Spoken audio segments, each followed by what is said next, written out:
What's going on, folks? Eddie Carrington, Mayor of Flux City, and today I am at Newlab, and I am here because the U of M, their innovation center, or Center for Innovation, hosted a community engagement event, and I wanted to make sure I attended. I think this is probably one of the first community engagement events post-construction that they've done, and this is where they are gaining feedback from the community based off of certain initiatives that they're planning to initiate at the site that they are currently constructing. If you're not familiar with what's happening in the city with regard to the innovation center that U of M is building, this is a multi-million-dollar development. It's going to incorporate housing, it's going to incorporate classrooms, it's going to incorporate incubation space, all types of amazing things that this campus is going to hold. It's about 200,000 square feet of space, and it's coming right downtown Detroit.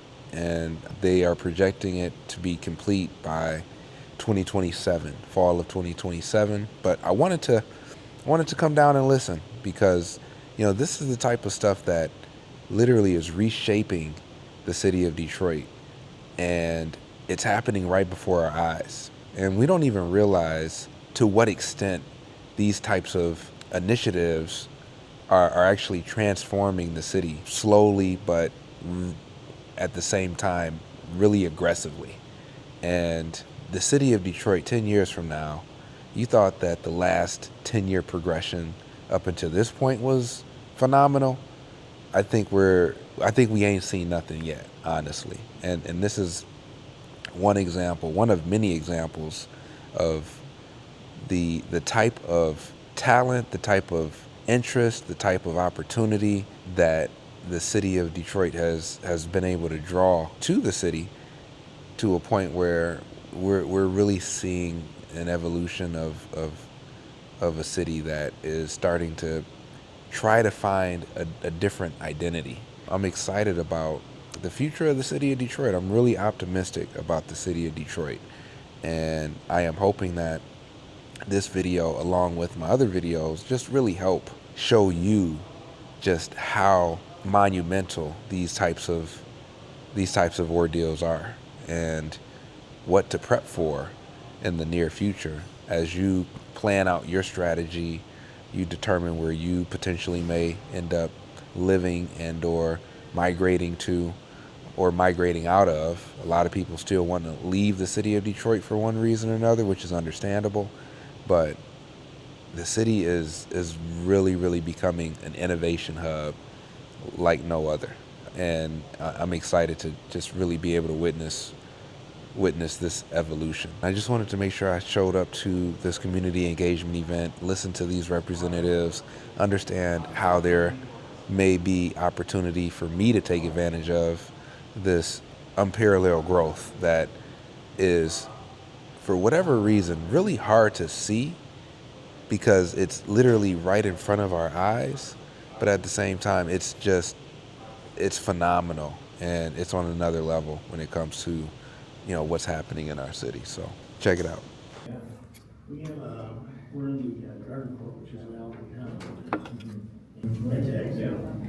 we license now. Welcome, everybody. Hello. So we're going to go ahead and get started in the interest of time. Glad you all got the chance to talk to each other and get acquainted with the people in the room. And some of these faces you may recognize and some you may not. But I'm pretty sure everybody in here probably knows me one way or another, even if you just met me today. Yes. We're here today to talk about the University of Michigan Center for Innovation in Detroit. Mouse over. There we go. So just a heads up, some of the activities we're doing are going to be online. So I hope you got your phones ready. And some stuff we can do manually. We can old school it with markers. So don't panic if you're not comfortable using your phone. We'll have a Q&A session. There's opportunity for all of that. And we will take this event today, and we will share it on Facebook Live, so people will be able to see what happened. If you got somebody who says, "Oh, I missed it. What happened?" You can say, "Go to Facebook Live and look it up." Cool. Yes. All right. So today, we'll talk a little bit about community engagement strategy, UMCI overview. We're not doing building design, I should change this. We're today going to be talking about programs at the UMCI. So look forward to that conversation. It's going to be amazing. We'll have a little Q&A and then some announcements. So why are we here? We're talking about the University of Michigan Center for Innovation in Detroit, which is a tool that the university is using to help support economic development in the region and specifically Detroit. These meetings are sessions for us to communicate with community and engage around our programs, things that are going to be happening in the building, any kind of design elements that come into play. So this is how we talk. This is how we communicate. We get in the room with folks who could be in this building, folks who may be taking classes here, folks who may become an artist that does the work in the building, folks who have youth programs that they want to engage with this space. So a robust community engagement strategy is important to us. We have these meetings every month. So this is May. Our next one will be June 24th. Somebody got me on the okay, correct. But we'll be having them every time. We do make sure that it's hybrid meetings. So if for some reason you can't make it in person, you'll miss out on the great food, but you'll still be able to catch the meeting. And I'm going to turn this presentation over to Scott Shireman. Scott Shireman is our director of the UMCI. Great. Thanks, Lutalo, and thank you everyone for coming. It's nice to see a nice sized crowd, and hopefully we'll make a dent in the food. There's a lot of food though, so please grab some before you go. I want to start from the beginning with our vision for UMCI. What are we trying to accomplish? And what we're trying to accomplish is we want to help Detroit be the #1 source for highly skilled, highly diverse talent in critical growth areas. I'll talk a bit about what those are.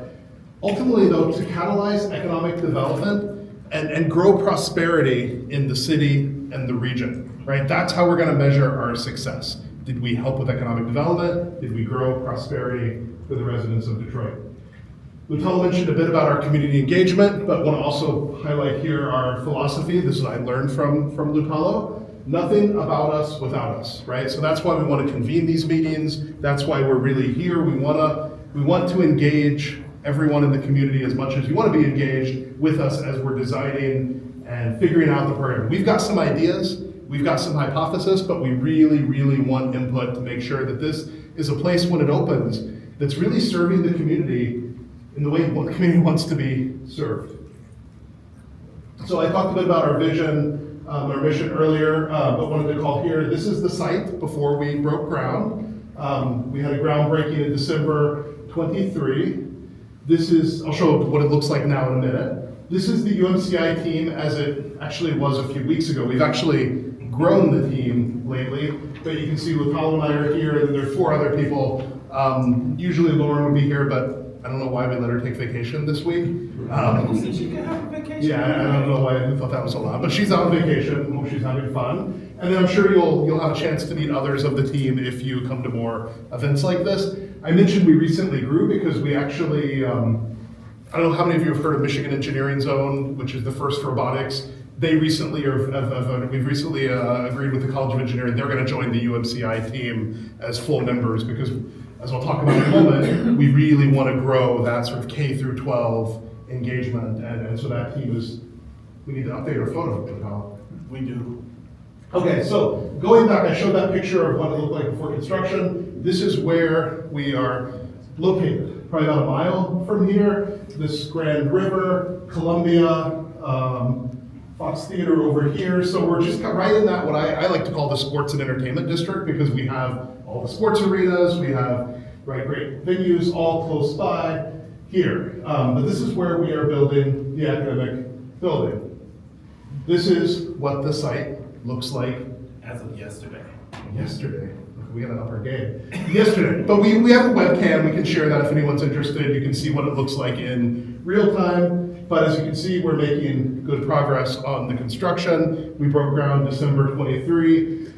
The building will open, general opening in fall of 27.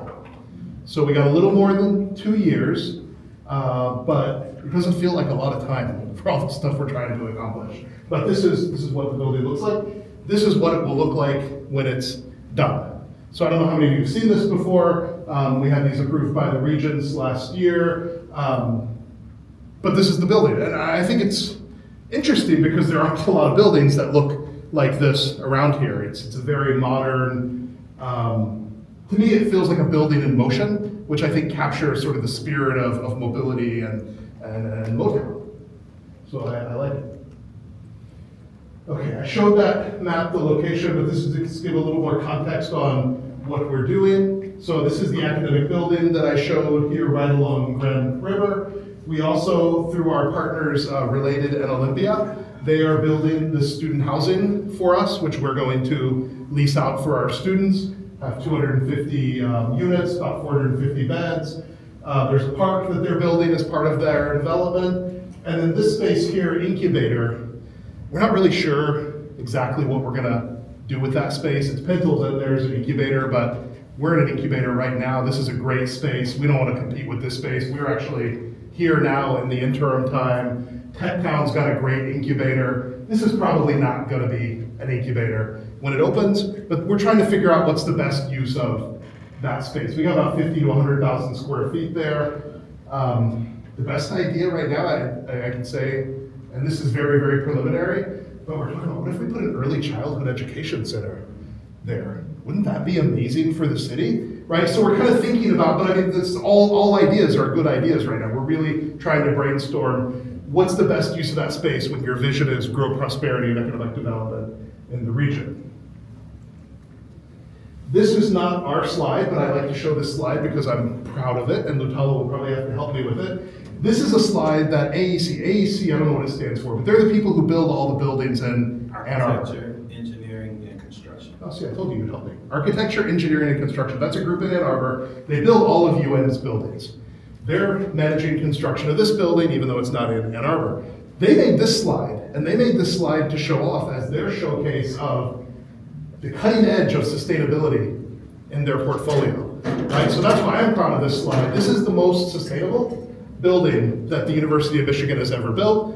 Why is that true, Lutalo? This is a LEED Platinum building with all electric, with carbon neutrality, with native plantings, places for you to park your bike, access to about 5 or 6 different bus lines, anything you can imagine, the use of natural light, some rooftop greenery, and yeah, if a bird decides to fly into the building, we thought about that. And we found ways to stop that too. So it's a very impressive site, and it's a heavy investment into the city of Detroit, showing that the university really does think that Detroit deserves a Class Act building. Lutalo is a graduate of our Taubman College of Architecture and Urban Planning, which is why he can speak much better too. I see a building, he sees all of those things. I see a lot. This is a cross section, just to give a sense of how we are using the space. And what I point out here is you can see there are 6 floors. It's about 200,000 square feet total. But the interesting thing I like to talk about with this slide is you'll notice there on the right, these are labeled. These first 2 floors are really intended to be as public and open and available to residents, to the city, right, as we can make them. As welcome, as inclusive, as dedicated really to the public.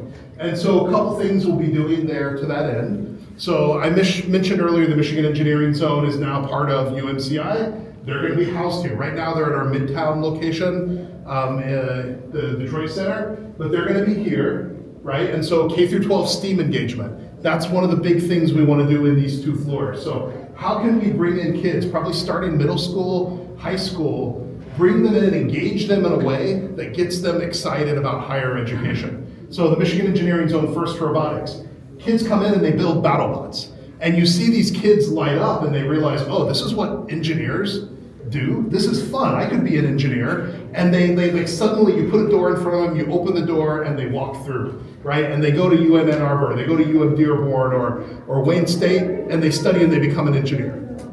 Can we do the same thing in other areas other than robotics? Can we do that in entrepreneurship? Can we do that in AI? Can we do that in music production, right? What is the portfolio of offerings that we can put in front and get all the kids excited about something and seeing a path for themselves in higher ed? So that's a big part of what we want to do in these first 2 floors.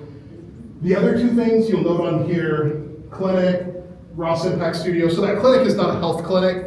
Clinics in this context are, we have faculty, we have students, they want to do work with the community in some way. Some examples of that, we have the C Sustainability Clinic, which works with nonprofits who want to figure out how to be more sustainable. So the best example, I attended, they had a conference at our Detroit Center, and one of the presentations I saw was, how do we get Jefferson Chalmers out of the floodplain, right? That's a real critical issue in Detroit.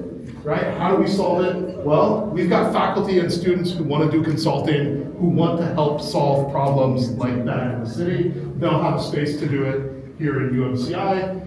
Ross Impact Studio, similar Detroit Neighborhood Entrepreneurship Project. They work with small businesses who need help figuring out how do we access financing? How do we, get our accounting in order? Whatever their business challenge is, we have faculty who work with small businesses in that area. So that'll also be housed in these first 2 floors. And then we're also going to have a lot of workforce development programming. So non-degree programming, everything from a 1-hour resume writing clinic up to a 6-month to 1-year certificate program that would qualify someone with some or no college education for a job in the innovation economy. Things like project management, HR analyst, IT quality assurance. There's a variety of jobs. We're working at folks in the city, at Detroit It Works, to figure out what those jobs are. But we want to have that kind of training that we'll be doing in this building for the residents of Detroit and the region. Okay, 3, 4, and 5, that's more traditional academic building like what we would have in Ann Arbor, because we're also going to have graduate degree programs in this space. We're looking at things like masters in robotics, masters in applied AI, masters in urban technology, but the kind of things that are really aligned to the jobs of the future. We're going to have graduate degrees in these 3, 4, and 5. That would be the classrooms, the lab space, and such, where those students would be engaged in their learning. And then the 6th floor event space, this is really going to be some marquee, I think we've got some photos, right? But some real marquee event space in the city. Oh, here we go. So this is the 6th floor, the rendering, the kind of space that we can imagine hosting big events. This is the atrium on the 3rd floor. This is a typical classroom, I believe, and I think this is the cafe. This is the 3rd floor where we have that atrium on the academic floors. So it's going to be a beautiful building, I think, and everyone's invited, right? The motto with this building is "You belong here." We are going to run programs that try our best to serve the community, hence why we want to meet with the community regularly to help us understand what kind of programming makes sense to do in the building. Okay, so 5-year objectives and key results. Got some slides to kind of summarize what we're looking to do. But the tagline is essentially, we want to bring together the best of the University of Michigan in Detroit. Right, so our focus, I mentioned it way back in the beginning of the vision, the critical areas. These are the 4 critical areas that we're looking to focus on within this building. So number 1, and I should say before I go through them, these are all, people always ask, well, how did you pick these areas? It's been a combination of, 1, where do we have faculty who are excited and want to do something? 2, where do we have competitive advantage that we think we can leverage within the region to really be successful on a global scale, right? Because ultimately that's what it comes down to, is how do we be competitive on a global scale to create jobs? And then 3, what are areas where we think people would be interested in learning or sort of having careers? So go through them and then I'll see if you can guess what the 5th one is that's not here that I think would be added next. So number 1, climate action and clean energy transition. So this is something we got a lot of faculty who are very, very enthusiastic about. And it also happens to be an area where we have 20% of the world's fresh water on our borders. So it seems like an area where we should have some competitive advantage. We should be able to be competitive globally in this space. Number 2, advanced manufacturing and mobility. This is probably the one I have to do the least explanation for. This is the area where we are globally competitive today. We have a globally competitive cluster of industry here today. We also have a stat that I've heard, we have the second most engineers per capita in Michigan after Silicon Valley, right? So we have a lot of engineering talent here. Can we redeploy some of that engineering talent around this advanced manufacturing, right? People who are maybe building cars, can we redeploy some of that talent to how modular, sustainable housing is built? Well, if we can, that's a huge opportunity for us to win in a global sense. Number 3, applied artificial intelligence and initial focus on smart cities and urban tech. So what do I mean by this? So applied artificial intelligence. So we are not looking for just general AI. We're really looking for pragmatic areas where AI can make a difference, where AI can help to improve society or create jobs. So one way I've heard this described is, let's be the place where bits start moving atoms, right? Where the computer, the AI gets out of the cloud, so to speak, and actually has a practical impact on people's lives. So some examples we're looking at here. So the one called out, smart cities and urban tech, right? Can we use AI? Can we use data analytics to improve people's lives?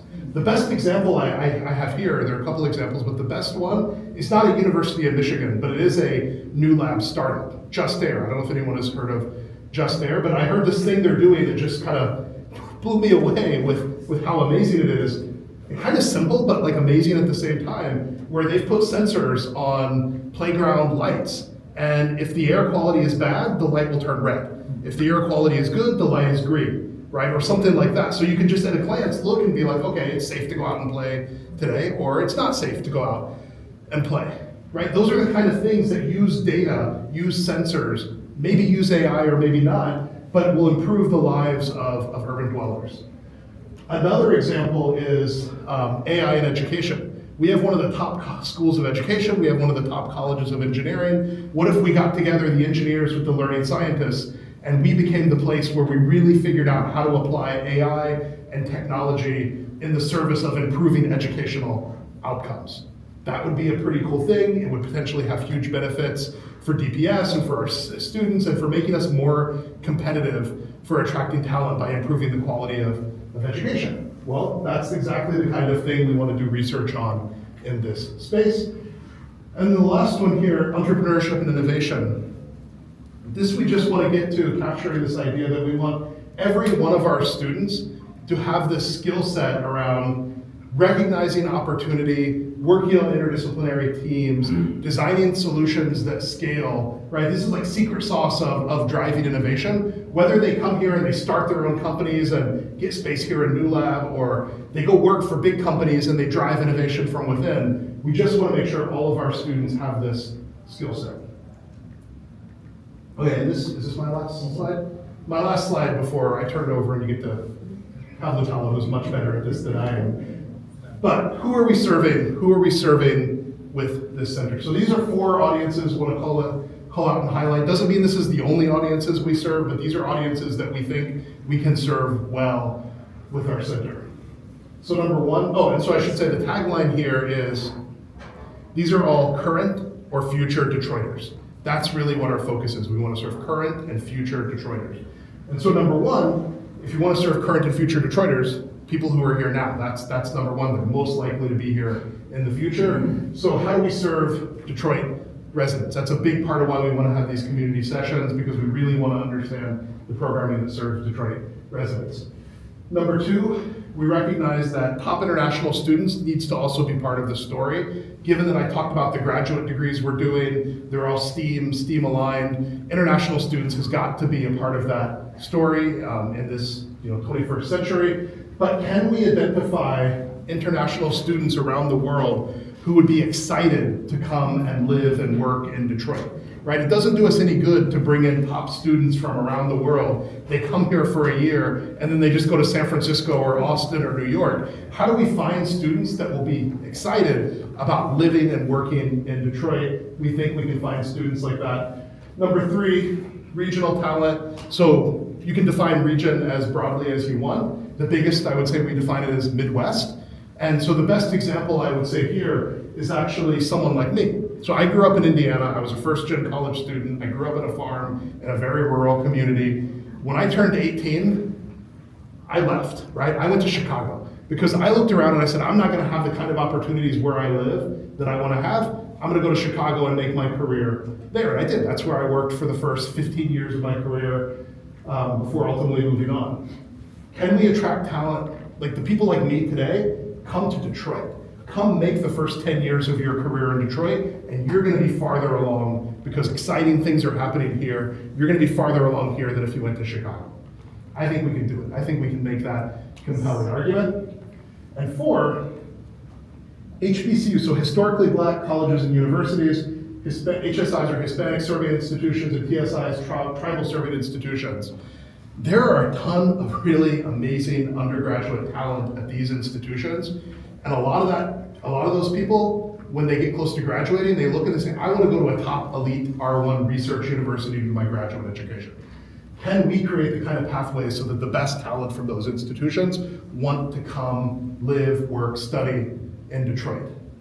The other data point here that would bolster this is, if you look right now at Detroit high school graduates, there's a little less than 4,000 high school graduates a year between public and charter schools.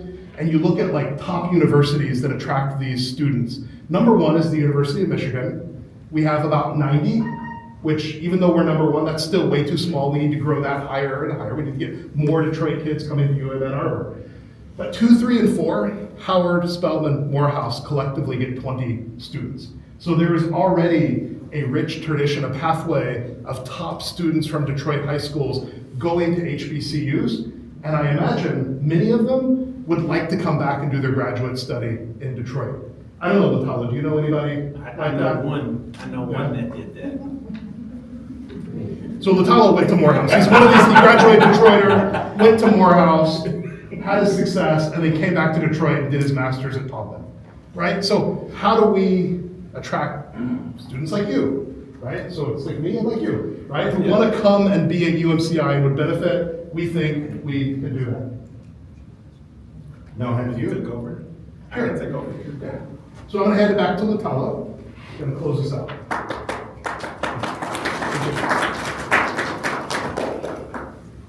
You all don't know how much that means to Scott. He gets nervous up here. So just to kind of talk about some of the metrics that we've identified. We obviously know that we're trying to advance people's careers. We'd like to advance 2,000 careers annually. To be clear about this metric, we don't want to help 2,000 people go through a program. We want to actually see them advance in their career. So that means we'll have more people in programs than that number. And I'm standing in front of it so you can't even see it. We want to actually make sure that we're connecting these people directly with jobs, at least 500. So that way we're talking to that business owner that says, I need to expand my team. I need them to have these skills. And we say, we have created a program that gets those people those skills. Here they are, at least interview them. And we want to engage with 5,000 students annually. The Michigan Engineering Zone that Scott mentioned earlier, this year has served 3,000 students. So we're already very, very far along that path. The expansion of the space allows us to do more with youth. And we don't just have to use that space. We've got a youth entrepreneur in the room. The building will be opening in the fall of 2027. That doesn't mean cut a ribbon and then wait months and months and months. That means classes will start in the building fall of 2027. We'll have between 500 and 1,000 graduate students at any given time on site. And my job is to engage 30,000 minus the people in this room before it opens up, so that more people know about what's going on. So if you know people who need some of the things that are happening in this space, please make sure that they're participating, that they know what's going on here, because this is a great opportunity for everyone. Just to talk about some of our programs, the things that we'll have, Scott mentioned we'll have master's degrees on site. There'll be interdisciplinary master's degrees. So you may go into urban tech, there may be a robotics class in there, there may be an engineering class in there, but urban tech is housed under urban planning. So that way you're getting the best of all the colleges instead of that siloed like we usually do. We'll be dealing with like artificial intelligence and sustainable energy and the like. Our gateway certificates, I cannot promote this enough. We've started the pilot for those, we call it Saturdays in the D, where we're working with the city of Detroit. This is where, for my favorite price, free 99, you can come in, take a class, get a certificate that's useful for your career. Now, there are a lot of classes out here right now that could get you a certificate, but it doesn't always pan out when it's time for you to actually get into the workforce. So this is our strategy to make sure that the certificate you get matches the career and also matches the need in workforce. So some of that stuff will be project management, it'll be quality assurance, business development. We've got we'll be doing drone classes, drone piloting classes this summer. We've also got like workshops, and I'll make sure you hear about all of that. And then some stuff is just gonna be workshops. So maybe you don't need a big, long class if we're learning about how to keep property in the family. Maybe that's a workshop. Maybe there's some workshops that we can do. So we're not just thinking about jobs.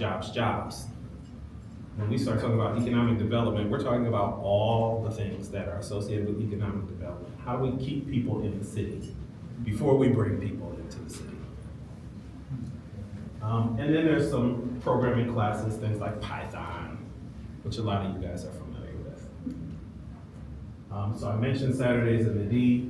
This is year round. In the fall, I think we had 50, 60 people in the program. In the fall? In the fall. Yeah, I think almost 100. Was it almost 100? Oh, think so. Excuse me, wrong number. We had about 100 people taking classes like project management and Python, the introductory and the advanced level. So you can stack these things and really use them to your advantage. I forgot to mention, and I should mention, all our certificates start at age 14. So if you know a young person who's in high school, who you can identify and say, maybe they would like to get some workforce skills before they get out of school, this is an opportunity for them between 6 and 12 months, take some classes, get some skills, and then when they graduate, maybe I want to go to college, and I'll put this on my application. Maybe I want to go right into the workforce. That's the old Cast Tech model. Maybe I want to start my own business. I've got the skills to do that. Maybe I want to take these skills and use them in my community. That will be available too. We also have free laptops, loaners during those classes and the like, so people get a chance. We're trying to make it as accessible as possible. I want to talk about mural engagement. Anyone who has been with us up to this point has seen a lot of presentations about mural engagement. We got tons of data for the mural, and we're at the place now where we want to do a focus group. See all this data we collected, folks chiming in, everything from which artists folks are interested in to, I think I saw something that said the Karate Kid in here somewhere. It's like a mix of stuff. So everybody, we're gonna take these ideas from the 4 murals and pull it into a focus group. If you're interested in being in the focus group, you're gonna see